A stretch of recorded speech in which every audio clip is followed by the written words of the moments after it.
Hello, everybody. Welcome to this panel, How We Got Here, Creating Space for Disabled Archival Workers.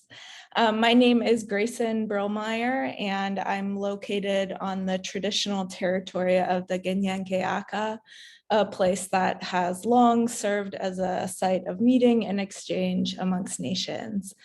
While I am a panelist here, I'll also be helping moderate our session.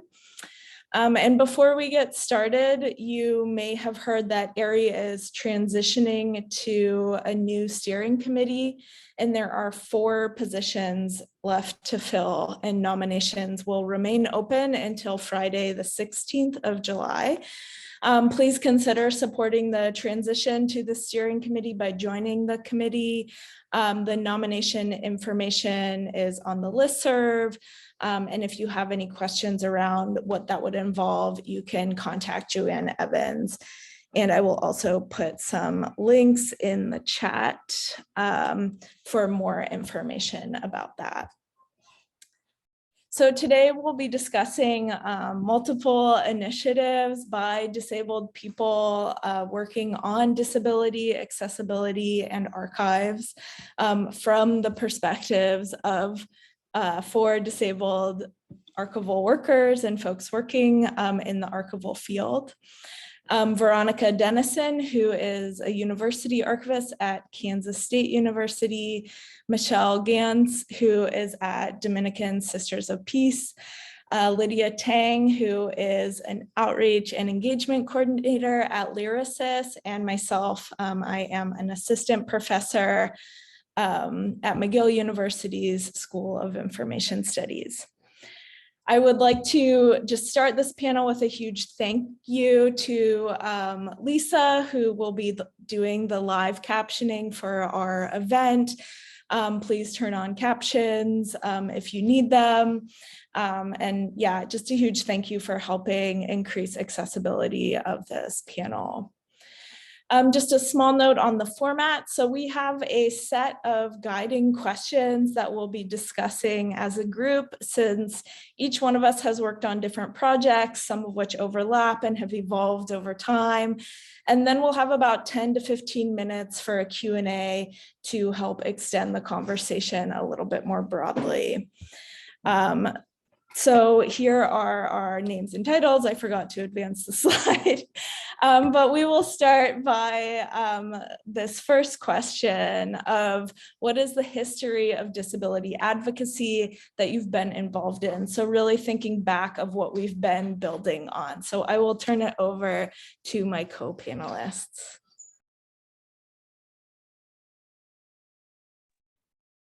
So this is Michelle. I am in Columbus, Ohio, which is traditional lands of the Hopewell, Miami, and Swansea Chula tribes. So I'm going to start here sort of at the beginning. In 2008, I joined SAA and was turned on to the fact that there was a working group who was working on guidelines for accessibility and disability in archival collections. And I got a chance to be a part of that. And what we did is we focused solely on physical disabilities, getting people to understand that the walkways need to be wide enough that a wheelchair could get through, that we needed to be able to have tables that, you know, work with multiple different kinds of people, just those sort of basic guidelines that people needed at the time. And at that point, it was a committee of, I think, 8 or 9 of us. We did a survey to kind of get a sense of the landscape, and then we developed our guidelines from there. And then we also created some ancillary materials. And if you go to the Society of American Archivists website and type it in, you can see our microsite page. We had created what now looks to be like a very cheesy sort of handout card, but at the time was, you know, this was many years ago. So at the time it looked really great. And then from there, they became guidelines, but not best practices. And what we were able to do is get them at least approved so that they could start being used. And then 10 years later, Lydia Tang was part of the committee that finally decided to update the guidelines. It had been 10 years, it was time, and Lydia was able to add all the invisible disabilities that we had forgotten about. I like to joke, I forgot about myself in that first set of guidelines because I'm hard of hearing, and we didn't talk about that at all. So that's pretty much how we started and how we got here. And my whole time in SAA has been advancing the idea of disability advocacy through speaking, some writing, a few writing things here and there. And I'm a big cheerleader for anything that anyone is working on. I will be happy to provide it. Lydia. Okay, hello everybody. I'm Dr. Lydia Tang, and I'm calling in from East Lansing, Michigan, on the ancestral, traditional, and contemporary lands of the Anishinaabe, Three Fires Confederacy of the Ojibwe, Odawa, and Potawatomi peoples on land ceded in the 1819 Treaty of Saginaw. So I first came to disability advocacy originally through my partner, who is legally blind, and I was seeing the obstacles that he faced on a daily basis. And particularly when I was trying to introduce him to what I was doing in archives, that was really just eye-opening to me. And eventually when I got my own diagnosis and began to seek accommodations for my neurodiversity, it became a personal path.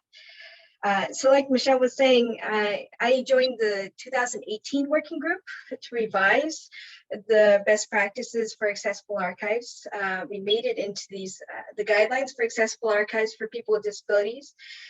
And I was also collaborating with Michelle on the SAA RBMS Joint Statement on Access revision, where we inserted more accessibility into that statement.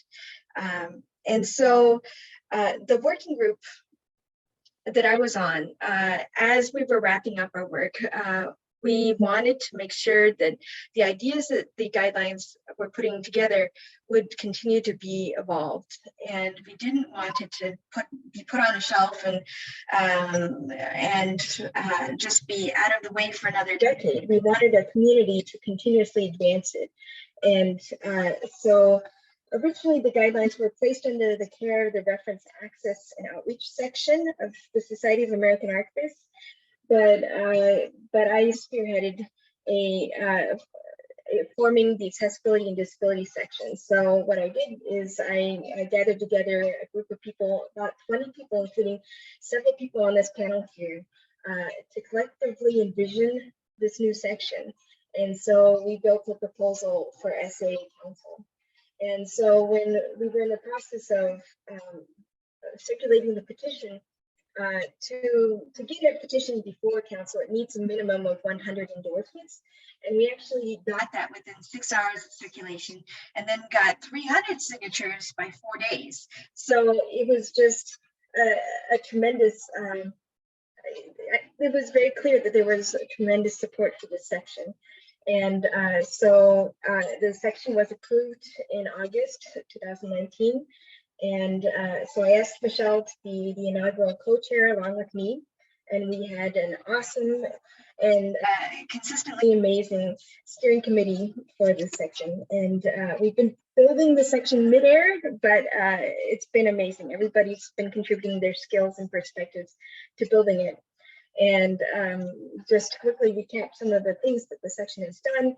Early on in the pandemic, we spearheaded this crowdsourced document called Archivists at Home to crowdsource ideas about remote work, and that earned the section SAA Council resolution.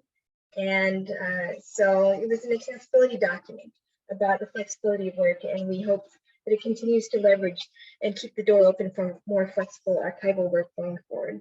And it was also a place where Jessica Chappell noted that there was an emergency fund for archives, but not for archivists during that time. And so this is also the founding place I'd like to claim for the Archival Workers Emergency Fund. So since then, the section has been applying for foundation grants every year to advance accessibility, and we can talk more about that later. Fantastic. Thank you so much. So we're kind of going in like along through time.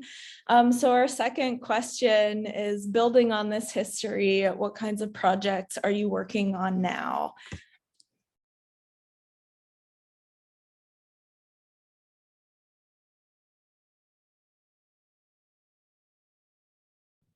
All right, so I think that's my turn. Okay, so hi everyone, I am Veronica Dennison, and I'm just going to read K-State's land acknowledgement. I'm the University Archivist at Kansas State University.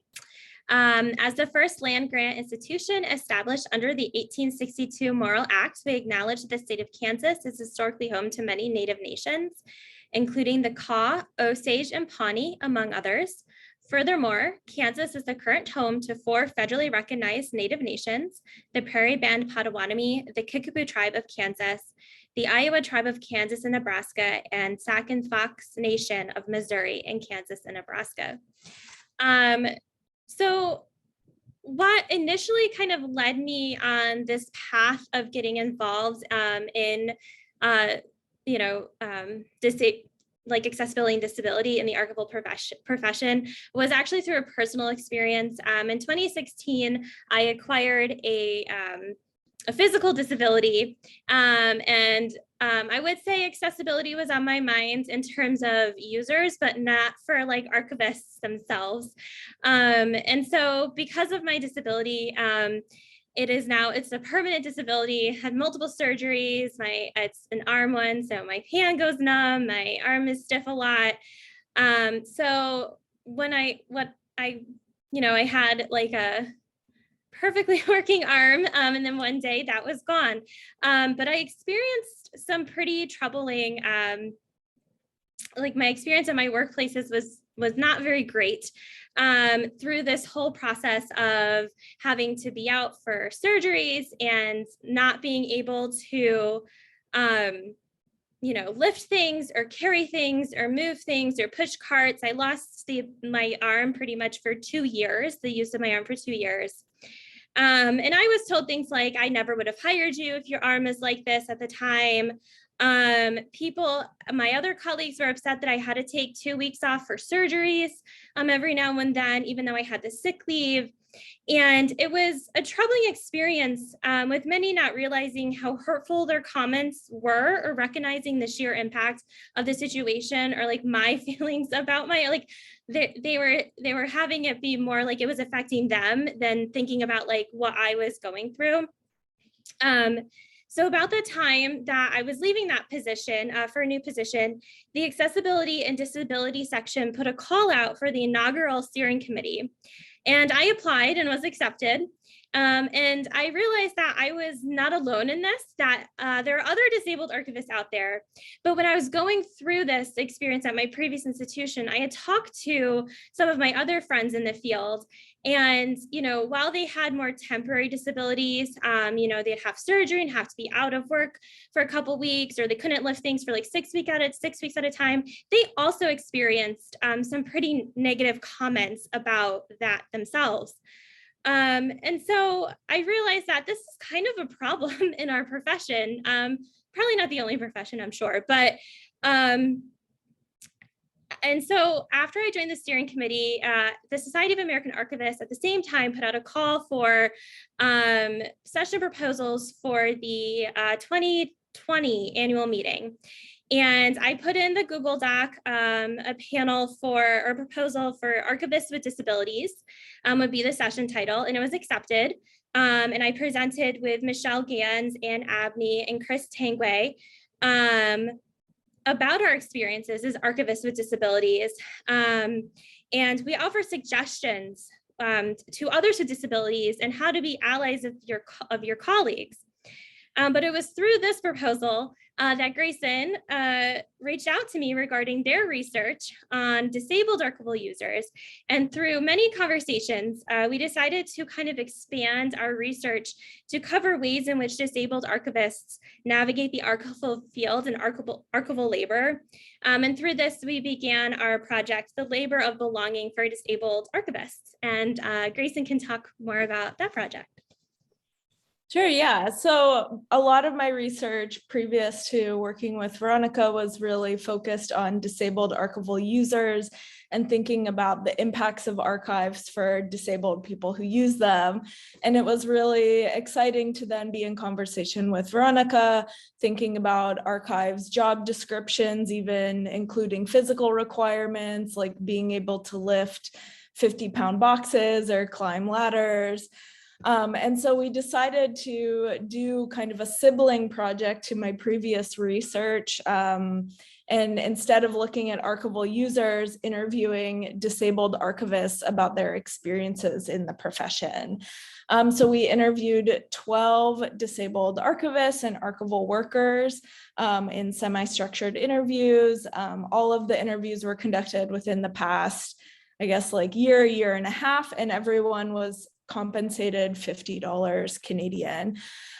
We recorded each interview, we transcribed the interviews, and then we coded them to locate major themes that we're currently kind of exploring and investigating. We have a really fantastic undergraduate student who's been working with us, Tara Brar, who has worked with collecting the data and analyzing the data and learning about, she's also disabled, learning about disability in an archive-specific context, which has really been pretty magical. And now we're each working on co-authored manuscripts. One is centering around the accommodations process and how it really can produce a sense of internalized ableism for disabled archivists. One is around navigating the interviewing process, interviewing for jobs as a disabled person and the things that come up. And then one is around notions of professionalism, quite broadly, that exclude disability through really ableist norms of behavior and labor. So it's been really exciting to not only extend my research, but also really think about practical applications alongside all of these folks on this panel. I was involved in the SAA disability and accessibility section early on and have, I think last year, joined the steering committee officially. And now I'm also part of the mentorship program for disabled early career archivists, which is quite exciting.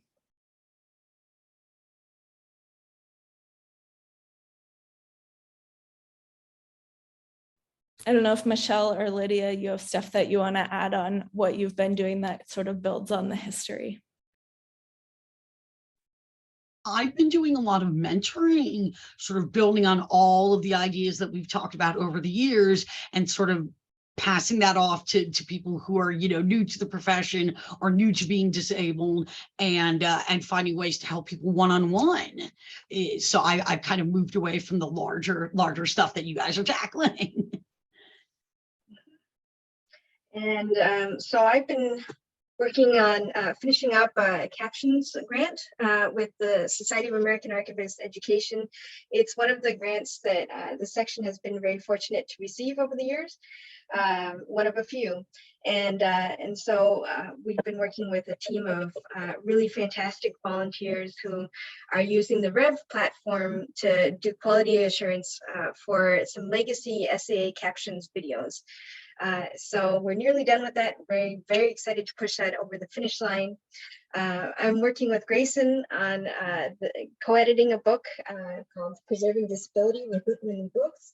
And so we're really excited about getting this book together. I also have been very involved with the SAA mentoring program subcommittee as chair for the last 3 years. And so I've been so grateful to Michelle and Grayson for their work on the mentoring cohorts with this with the mentoring subcommittee.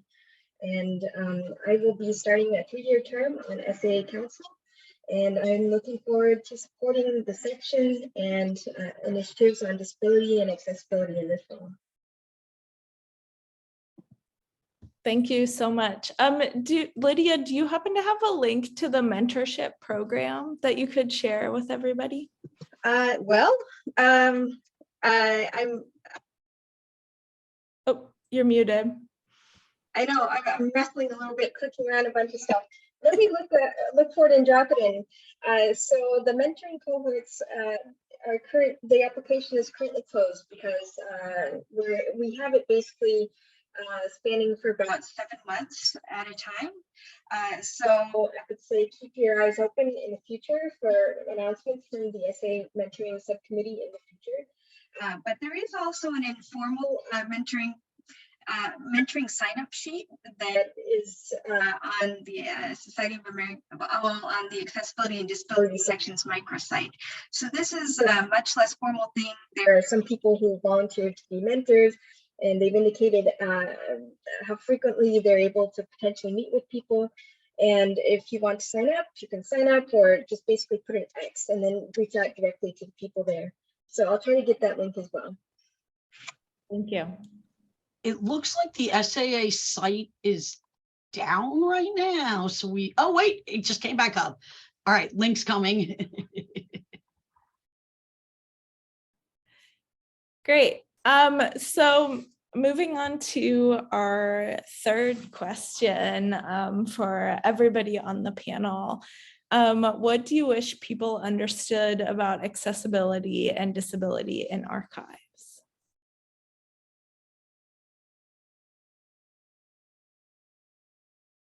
I like to take on this one.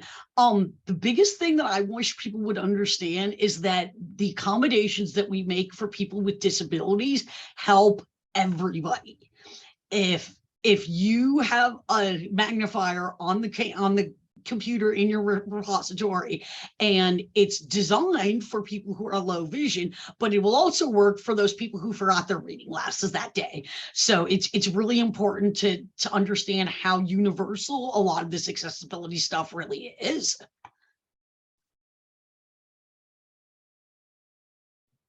I can go next. I think just generally, like, the archival field can be inclusive to people with disabilities and really should be. I think because so many job ads have those physical requirements, you know, like have to lift 50-pound boxes or climb ladders or have manual dexterity or have color vision. Those aren't always necessary. There are a lot of accommodations that can help. So why have that as a physical requirement? Like, I know personally, and he told me I could share this, I know a film archivist who is colorblind. Like, but then I've seen job ads for film archivists that say must have color vision. Well, he is a great archivist. He's able to do his job. But yet if he wanted to move on, he might not get a job because of that. And I think I'm going to read a quote that one of our participants said in our research with Grayson and I. I'm purely saying, from a labor perspective, people with disabilities are actively excluded from this field, primarily through job posting language. And I think that has an especially negative effect when you think about people with disability that may want to enter the field. And I have to completely agree with this statement. I think before I had my own physical disability, I kind of was of that same mindset that, like, oh, if you're disabled, like, how are you going to lift this box? And then, you know, shoes on the other foot. And I'm like, I can totally do this job. I just need a little help. And there are so many archivists with disabilities who are able to do their job. So I think that just generally, like, why have those physical requirements and why exclude people with disabilities from this field? I think that's just like an overall general statement. Yeah, and building on that, I feel like that makes a really clear connection between the materials and the people processing them, like, of all of these many, many barriers that exclude disabled people from working in the field, and therefore limit the people who get to work with materials and come with really unique perspectives to be able to perceive disability in history or write descriptions about disabled people in the material. So to me, like, the stuff and the people really go hand in hand. And I also think something that I come back to all the time is that disabled people are not a monolith. We are not a single unified group, and we have different disabilities and chronic illnesses and needs, as well as different intersecting identities. And none of that can be simplified to a checklist. And I think lots of people ask for a checklist, and I'm slightly anti-checklist because I believe in the nuances of approaching people with the unique ways in which they might need to navigate a space, and creating a space that is accommodating and is flexible for different types of minds and bodies. And what I'd like to add is that disability and accessibility, it's like you can come at anything from this perspective and it will enrich it. And it's coming at it from multiple angles and also from multiple places hierarchically within an organization. So if you think about doing some sort of RACI chart or some sort of outlining whose responsibility it is for advancing disability awareness and also accessibility, it's all across an organization and all across workflows. So it's something really important to think about in terms of it. It is about description. It is about technology, and it is about leadership. It is about representation, and so there's I think one of the biggest pitfalls that organizations can make is that that they might assume it is a checkbox, and that they might assume that one person can do this. Like, oh, we've hired a DEIA librarian, and so that means that we are good, right? Well, it does take so many perspectives because disability is so vast, and so it does cover so many aspects of it too, that there is a requirement to have all these perspectives to really advance the inclusivity as broadly as possible. And it does require representation across all units of, say, a library or even a broader organization. So make sure that it's not just one unit or one person's responsibility. It's actually everybody's responsibility. And there's a lot of resources and a lot of training that needs to get into that too.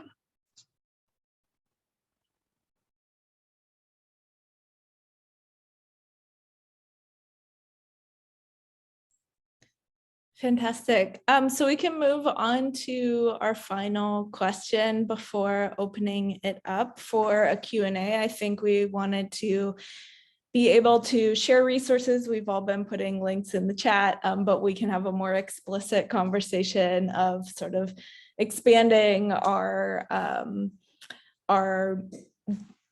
conversation wider and sharing things that really have influenced us and that we want other folks to see. But our final question is, who inspires you to continue your work? Who and what resources do you look to for continued learning and inspiration?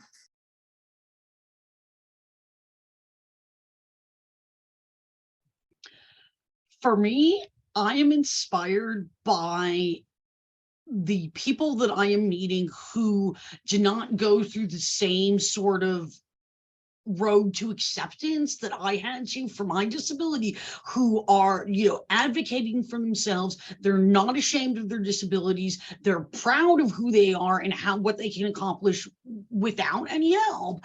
And seeing younger people's enthusiasm for making themselves part of the whole is really what drives me to continue doing this, because I'm just so inspired by their drive, and so I want to be able to support them however I can.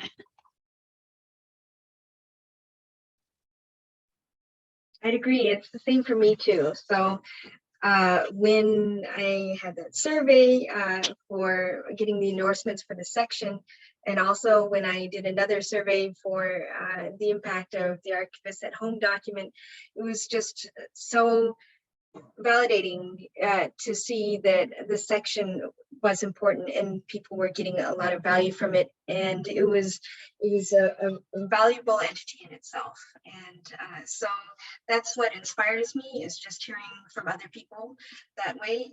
I also really look to other allied professional groups that are doing similar sorts of accessibility work. I think there's a lot of potential for collaboration and inspiration. So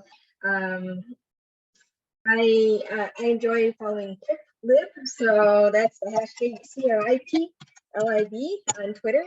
They always come up with a lot of really great discussions. The Digital Library Federation Digital Accessibility Working Group is also a real powerhouse of library professionals, and they come up with a lot of really great resources. There's also the Universal Access Interest Group with ALA. That's another opportunity to talk about accessibility. One thing that I'm really happy about with the accessibility and disability section is how strongly grounded it is in self-representation, which is a very different angle than traditionally what happens about accessibility. There's also the Big Ten Academic Alliance, which has been historically more focused on e-resources with libraries, but there are a lot of people intersecting with libraries and archives that also work with accessibility and disability. So there's a lot of exciting opportunities out there. I also wanted to specifically call out Jasmine Clark, 𝐀𝐻𝐿𝐿𝐿. I'm sorry if I'm mispronouncing the name. And also the LIS mental health, which is also a really neat publication that always makes me think about things.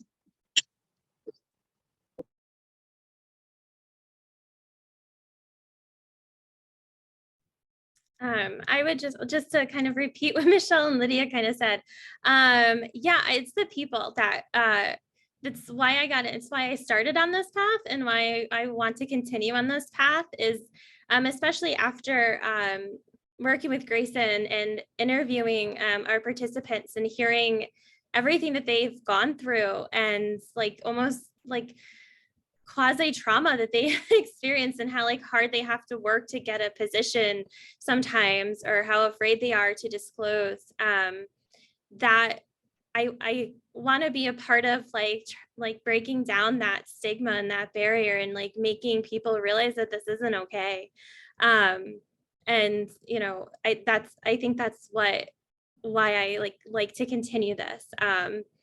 And I'm in a position that allows me to be open about my disability, and I have that privilege that I haven't had to worry about like not getting a job because of my disability, or disclosing it. And so I think that's why like I'm so willing and open to do this too, because I know that there are several others who don't have that same privilege, and there is that fear there. Yeah, and just to echo what everybody said, I think like community is at the center of everything I do, to be able to elevate disabled voices, to, I think, in the research aspect, like to build theory out of people's lived experiences, and to write alongside people, I think is such a great privilege with community-based research. But I also want to acknowledge like being in a position now of great privilege of having gotten an academic job that I now put a lot of energy into uplifting other disabled people. And I now am in a place where I'm able to compensate other people for their labor, which is amazing. And a piece of that, I think, is disabled students, which is truly amazing for me to think about the future of the archival profession, having more disabled people in it, if we can figure out ways to make space for them. One person specifically who I do want to give a shout out to is our research assistant, Tara Brar, who's been working with Veronica, and I recently just wrote a blog post about her experiences working with disabled people on disability-centered research as a disabled person. And so I wanted to share that because she's an amazing writer and wrote about her experiences. And yeah, I think that's one of many reasons why I keep doing this kind of work. I have something else I want to add. One thing that I have noticed over the last 5 or 6 years is how much more aware able-bodied people are of disabled people, and how we have moved from wanting to hide any disability you have to being advocated for by colleagues who don't have disabilities of their own, but are saying things like, oh, can we make sure that we put captions on this Zoom meeting because Michelle can't hear that well, or can we do this thing or the other thing, or just asking people. I've noticed that it's much easier to ask for accommodations now than it used to be, and people are much more willing to offer them, and they're making it a lot easier to get those accessibility options. Of course, that's not universal, but I will have to say that it's definitely becoming more universal. And especially when you look at media designed for younger children, so like cartoons on the Disney Channel, almost all of them have disabled people represented. They show kids playing with other kids and not just rolling with that disability, rather than pushing someone to the outside. And so seeing how disability is being presented to young people, and how that builds to them being much more aware adults, has been really exciting to see.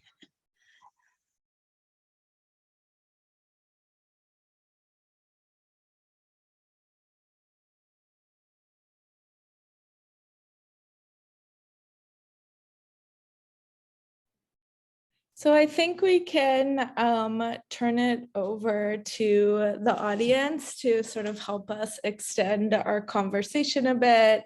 We can also share more resources, but I guess, yeah, if anyone in the audience has questions, you can feel free to raise your hand if you want to ask them verbally, or you can ask them in the chat. And yeah, we can continue to think about the work that we've done, and how we are in this present moment, that I feel like I am at least witnessing a shift in the archival field of much more attention to disabled perspectives, to accessibility more broadly.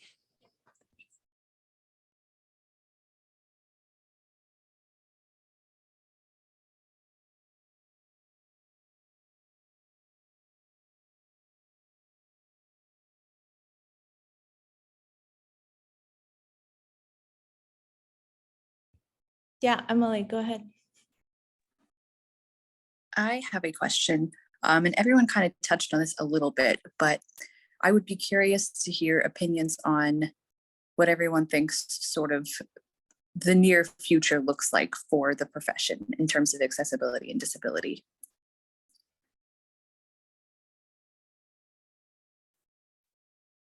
I'll take a stab at that. So I am foreseeing that we're going to have a little bit of backlash from certain areas of the population that are going to push back against making accommodations for people, but that's going to die out fairly quickly. And then I think we're going to see just more and more acceptance, accommodation, more representation. I know that people are taking things like, are disabled voices being represented in archival collections. People are taking that seriously now, and they're actually actively going out and looking for those voices to add back into archives. So it's going to get a little shaky in the next five or 10 years, and I think we should be good. I'd like to say that I think I agree that things are, I feel like it's kind of swinging towards more difficulty again. And so the reason why is because, I mean, talking about COVID right here, masks are off. Everybody seems to be sick of precautions, and yet there's these variants that are vaccine resistant, and there's just this widespread jadedness about actively combating this, particularly people who are immunocompromised. And so this is also, I'm seeing trends about that too, against remote work, of just, they want the control again. They want control more than flexibility.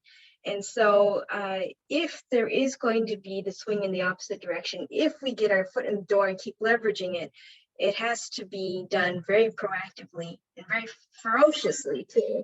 And so while there is greater representation that has been happening, and while there's more efforts for, say, broader collection development and things like that, it's because of efforts that were very persistent. And so I think we need to keep that persistence up, because it's not going to just naturally happen. So, the Accessibility and Disability section is working on a remote work toolkit. If people are interested in getting involved, some people are rotating off the section, including myself. So we actually need some people to keep carrying it forward. We are planning to do a panel about this for October, for National Disability Awareness Month. So something to keep in mind. We're always in the section interested in making connections with each other to do projects. So it's a very self-directed, flexible group. So it's not like, show up and you do work, but it is, if you've got an idea, let's make it happen. Yeah, thanks, Emily.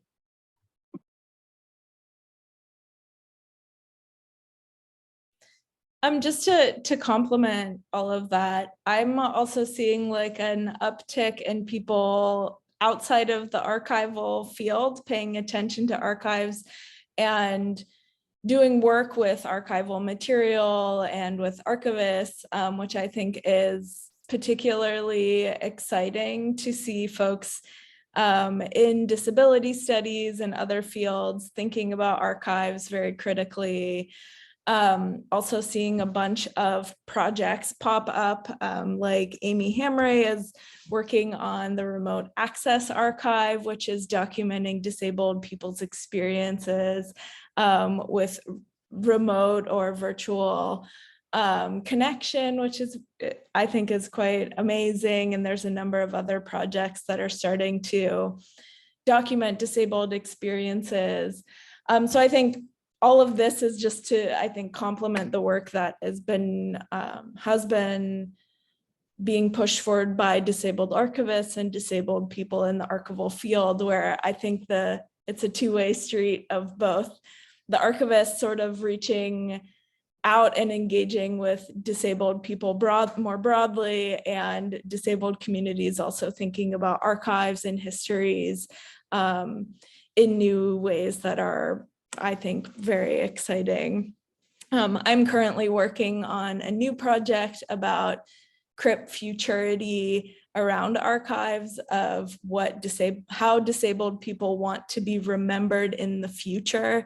So thinking both towards the past and towards the future, that hopefully will lay the foundation for a new digital archive that is community-based too.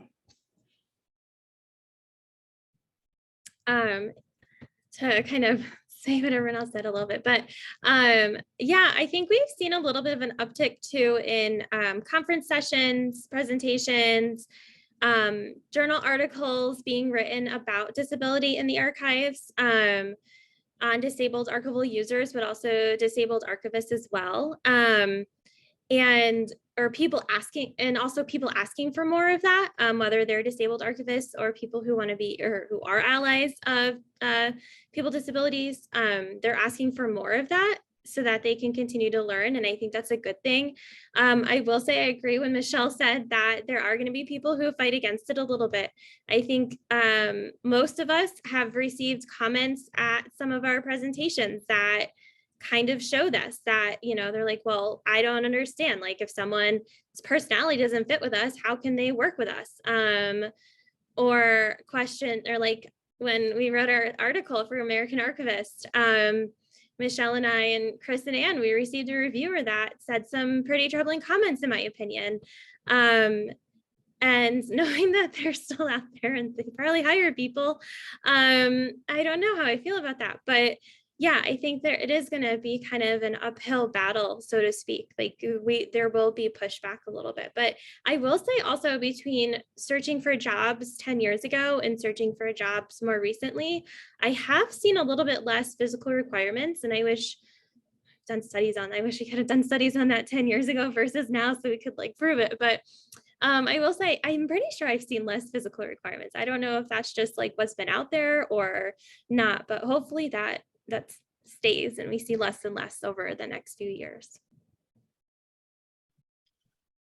One thing I have noticed that's positive is that there's a lot more discussion of intersectionality of disability, and so we are being included more in conversations when we talk about things like race, we talk about things like sexuality, and disability is becoming part of that conversation, which I think is really important, because I know that I have borrowed heavily from the LGBTQ plus community on language, on how I approach things, and to be able to do that on a higher level, I think it really helps everybody.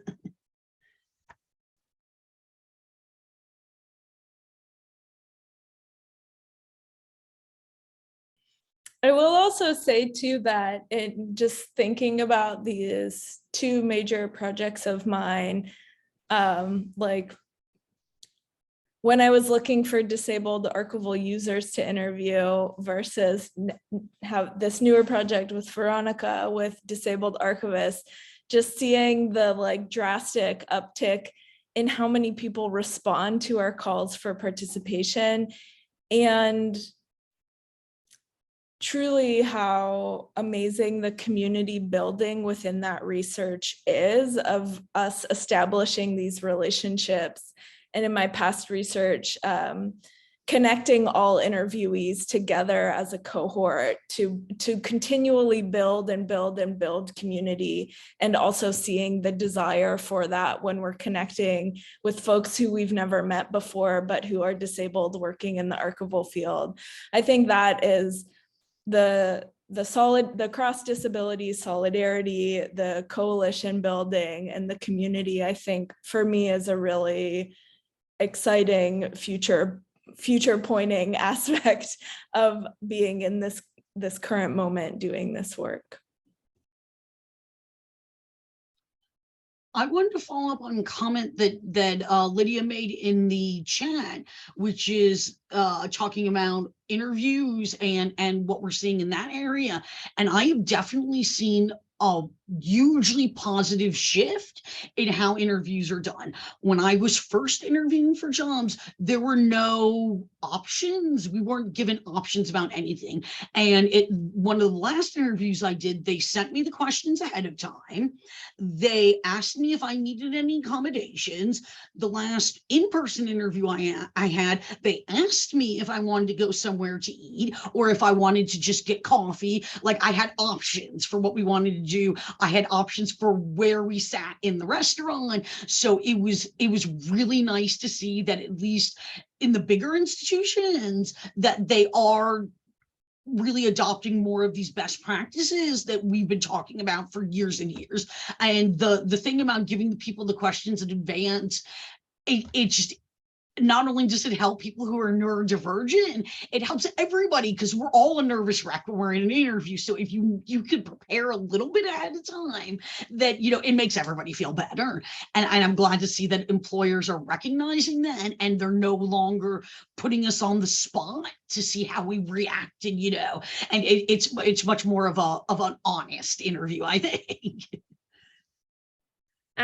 We had, so Grace and I, one of our participants actually said something like that, Michelle, that like providing those accommodations, like the interview questions ahead of time and asking those kind of questions for the job ad, that allowed them to present their selves, like their quote unquote best self, which is their normal self, rather than just being like thrown, questions and, having to think on the spot or having to worry about all this extra stuff on top of all the normal job interview, like anxiety that we all have. And so I think that's great that happens with you though too, because yeah, that's like one of our participants said almost the same thing. It allowed them to be like who they like, to show like who they are as, or who they would be as a potential employee, rather than like being like thrown things left and right, which you're not really thrown when in a job situation most of the time. So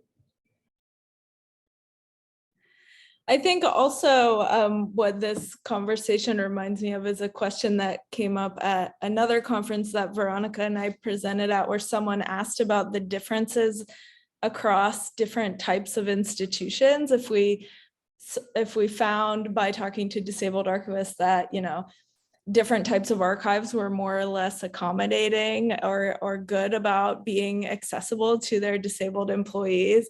And I think one thing that was incredibly shocking to us was that there was no difference across types of institutions. So some people remarked that, a really large archive or university archive or archive that's, located at a larger organization was actually really great to work at because there was this infrastructure to go through to get accommodations. But then other folks had really negative experiences with large archives and were like, no, community archives have been really great because my colleagues just have we have a good dialogue about what I need and when I need it. And I thought that was just like a really, really interesting thing, that there's no one type of archive that's really driving this type of change. There's all these different ways that archives are or are not supporting their disabled employees or interviewees too.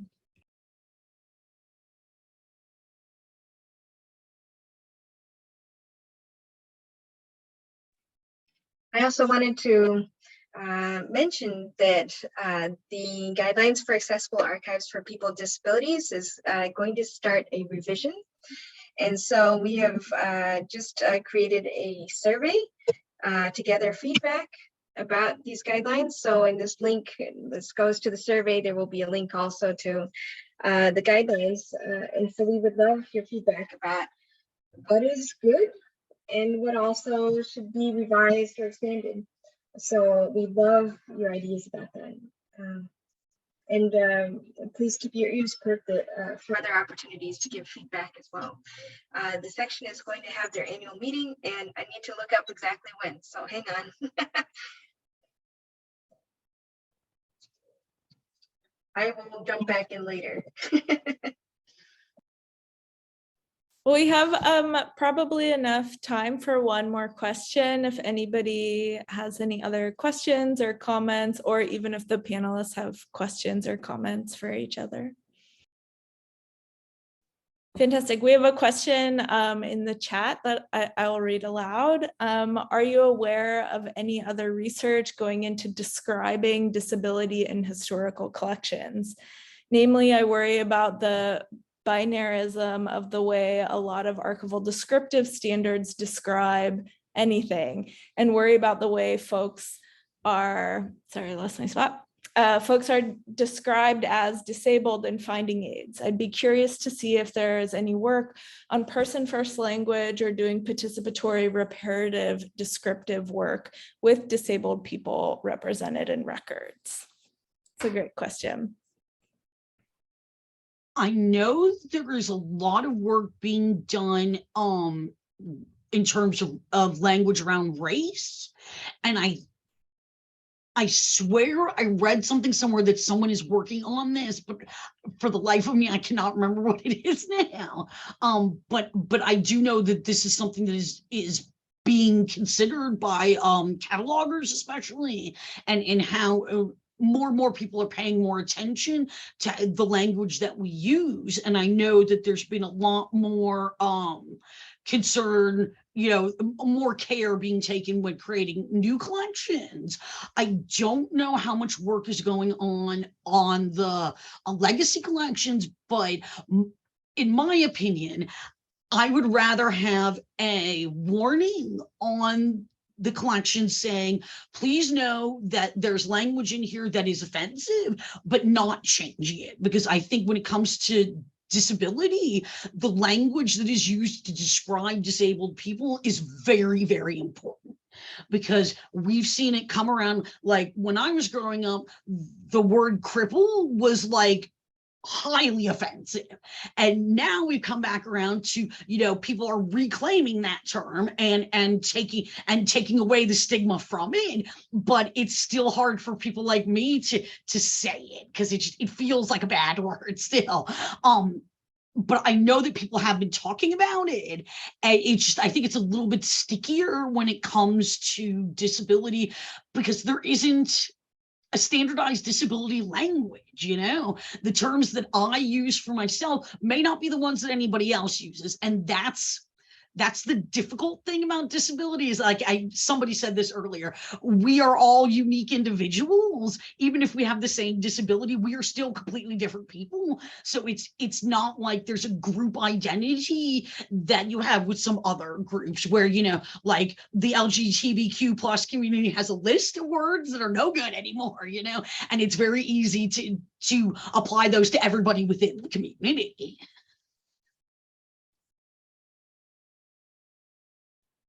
Yeah, I think just building on that and building on some of the reparative work and critical folks working in archival description. I've been thinking about this for this digital archive that I will be building in the future, of just allowing for multifaceted description and multiple layers of description, because I think it's important to recognize the histories while also allowing contemporary interventions.